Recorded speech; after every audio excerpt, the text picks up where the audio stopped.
Guerre, mort, souffrance, pourquoi ne vivons-nous pas en paix? Cette vidéo ne parle pas de mauvaises personnes, elle parle de bonnes personnes, et de pourquoi elles ne comprennent si souvent pas ce conflit. Elle est dédiée aux personnes de bonne volonté, à celles qui veulent sincèrement la paix, à celles qui sont fatiguées de la guerre et de l'effusion de sang. Et pour me compliquer la tâche, je ne parlerai pas en théorie et je n'utiliserai pas l'exemple facile d'un activiste américain qui ne comprend pas vraiment grand-chose au Moyen-Orient.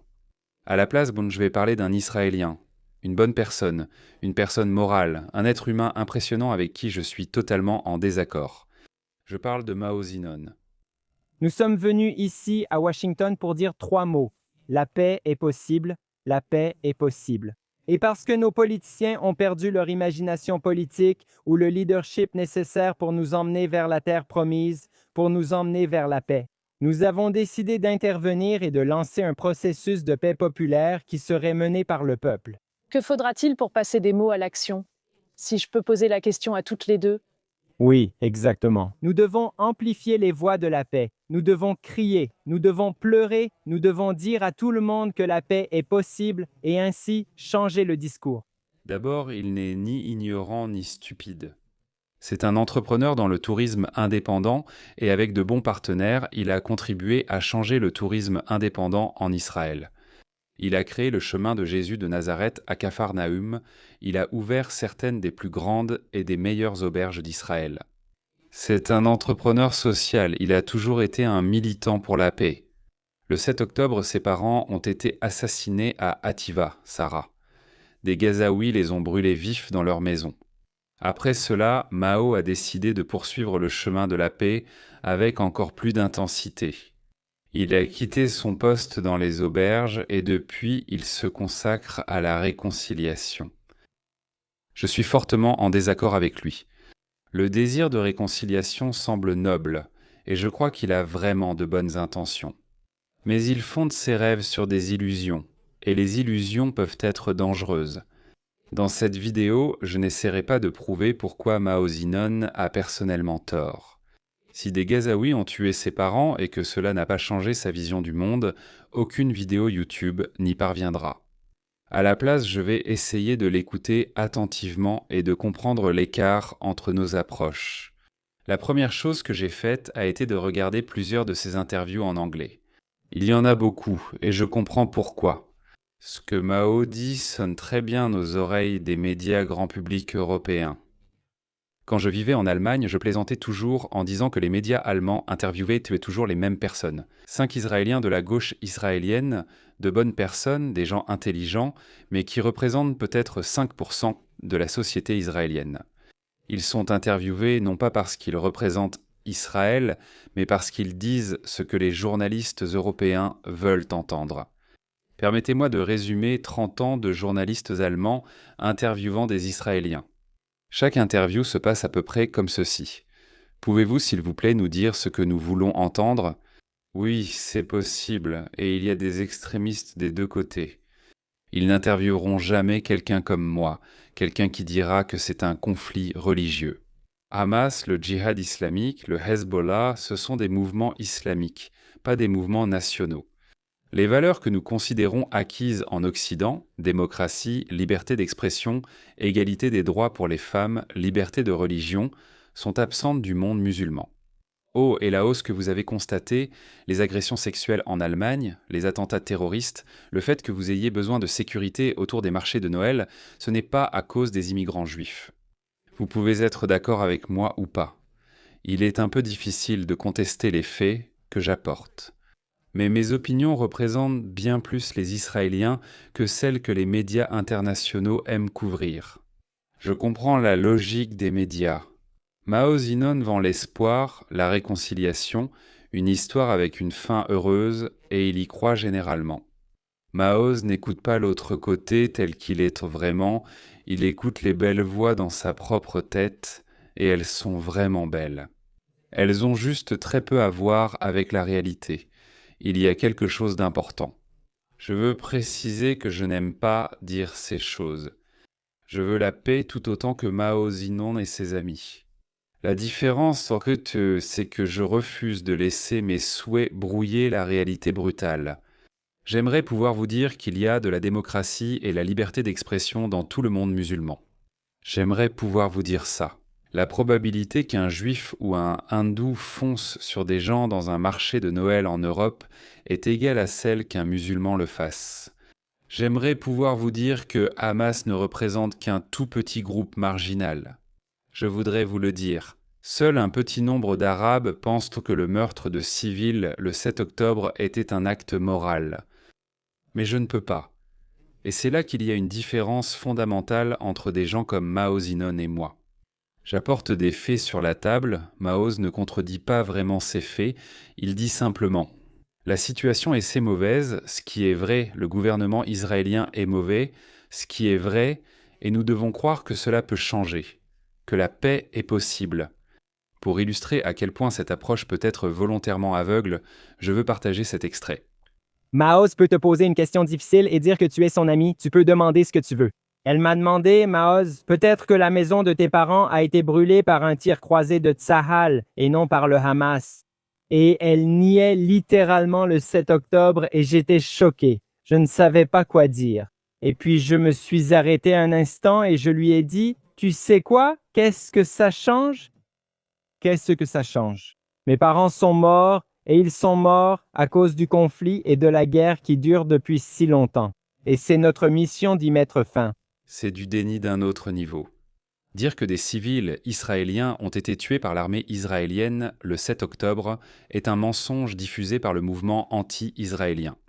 Cela résonne chez les musulmans et les personnes de gauche, car dans les pays musulmans et dans les pays communistes, il est courant que l'armée tire sur ses propres civils.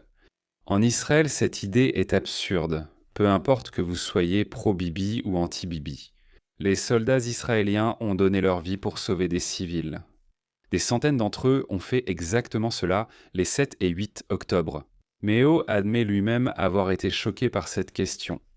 Et pourtant, le fait que même des Arabes qu'il considérait comme des amis nient le 7 octobre ou retirent de la responsabilité au Hamas aurait dû être un signal d'alarme. Cela ne l'affecte presque pas, de façon étrange. Je pense que Maoz est une sorte de raciste positif, s'il existe un tel mot. Il traite les Arabes comme s'ils n'avaient aucune autonomie, aucune responsabilité pour leurs choix et leurs actions. Je respecte les Arabes plus que ça. Si le Hamas, le principal mouvement à Gaza, déclare ouvertement qu'Israël n'existera que jusqu'à ce que l'islam l'efface, je les crois. Je ne rejette pas ce que dit l'ennemi simplement parce que cela ne correspond pas à un récit rassurant. Vous pourriez demander « Pourquoi ?» Faire une vidéo sur des gens bien qui diffusent de hampons des messages de paix et d'espoir? Parce que lorsque l'espoir est détaché de la réalité, il devient dangereux. Ignorer la réalité ne résout pas les problèmes, cela les laisse grandir jusqu'à ce qu'ils explosent. L'histoire nous donne un exemple parfait, la Première Guerre mondiale et ce qui a suivi. Après des massacres inimaginables, l'Europe a adopté le pacifisme. En 1933, l'Union d'Oxford déclara qu'elle ne se battrait jamais pour le roi et le pays. Un mois plus tôt, Hitler est arrivé au pouvoir. Il a tiré une leçon très différente de la Première Guerre mondiale, que la guerre est naturelle et que les forts imposent leur volonté. La politique d'apaisement a rendu la Seconde Guerre mondiale inévitable et catastrophique. Le désir d'éviter la guerre n'a pas empêché la guerre, il l'a rendue pire. L'Allemagne est une démocratie aujourd'hui, non pas parce que les Alliés ont fait des compromis avec les nazis, mais parce que les nazis ont été vaincus et que l'Allemagne a été rééduquée. L'Europe de l'Ouest n'a pas retenu la vraie leçon de la Seconde Guerre mondiale, défendre ce qui est juste. La principale différence entre cette époque et aujourd'hui, c'est que les États-Unis ne viendront plus sauver l'Europe de l'Ouest d'elle-même. C'est pourquoi des messages comme celui de Mao Zedong, qui font appel à l'émotion et à l'espoir tout en ignorant la réalité, sont dangereux. Ils servent aussi l'autre camp. J'ai décidé de faire cette vidéo même si je ne le voulais pas, parce que je le connais et que nous avons des dizaines d'amis en commun. Après que Mao soit apparu dans l'émission de Mehdi Hassan, Hassan, comme El Jazeera, la chaîne pour laquelle il travaillait, est obsédé par l'attaque contre Israël. Les musulmans s'entretuent au Yémen et en Syrie, les chrétiens sont massacrés au Soudan et au Nigeria, les femmes sont opprimées dans tout le monde musulman, et l'attention est toujours portée sur Israël. Maoz est allé dans cette émission et n'a critiqué qu'Israël. Si je peux ajouter cela, la façon de changer le discours actuel et l'opinion publique en Israël devrait aller dans deux directions différentes. Composantes. L'une, ce sont les sanctions.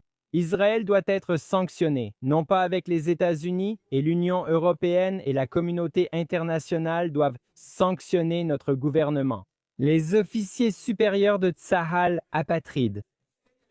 Ce qui se passe à Gaza se produit aussi en Cisjordanie, donc cela ne restera pas limité à Gaza. Le nettoyage ethnique, le nombre de morts et la destruction ont déjà lieu, cette fois en Cisjordanie, donc Israël doit être sanctionné. En l'écoutant, on pourrait croire qu'il déteste Netanyahou plus que les personnes qui ont brûlé ses parents vivants. Par respect, je ne vais pas l'appeler par son vrai nom. Si Mao Zedong dit qu'il faut empêcher la guerre, je suis prêt à me convertir à l'islam et à vivre sous la loi de la charia. C'est l'objectif du Hamas. Très bien, c'est un autre débat, d'ailleurs, même si le monde entier se convertissait à l'islam, il n'y aurait toujours pas de paix. Parce que regardez qui tue le plus de musulmans pour des raisons politiques. D'autres musulmans. Le monde musulman aime s'obséder sur Israël pour éviter d'assumer la responsabilité de la violence au sein de la société musulmane elle-même. Mais si Mao pense que la démocratie a de la valeur, que les femmes ont des droits égaux, que les homosexuels ne devraient pas être en prison et que la liberté d'expression est importante, alors j'ai une nouvelle pour vous. Vous devez vous battre pour ces idées. Vous devez confronter les idées qui les rejettent, des valeurs que vous tenez pour acquises, mais qui n'existent tout simplement pas dans la majeure partie du monde musulman, et certainement pas à Gaza. C'est aussi pourquoi tant de personnes sont attirées par le message de Mao. Cela semble rassurant, cela offre un réconfort émotionnel. Cela paraît bien mieux que ce que j'ai à offrir. Écoutez la vérité qui dérange et défendre nos valeurs fondamentales, même lorsque cela est difficile. Les bonnes personnes, comme la plupart des gens, ont tendance à supposer que les autres leur ressemblent fondamentalement. C'est une croyance facile à adopter et dangereuse.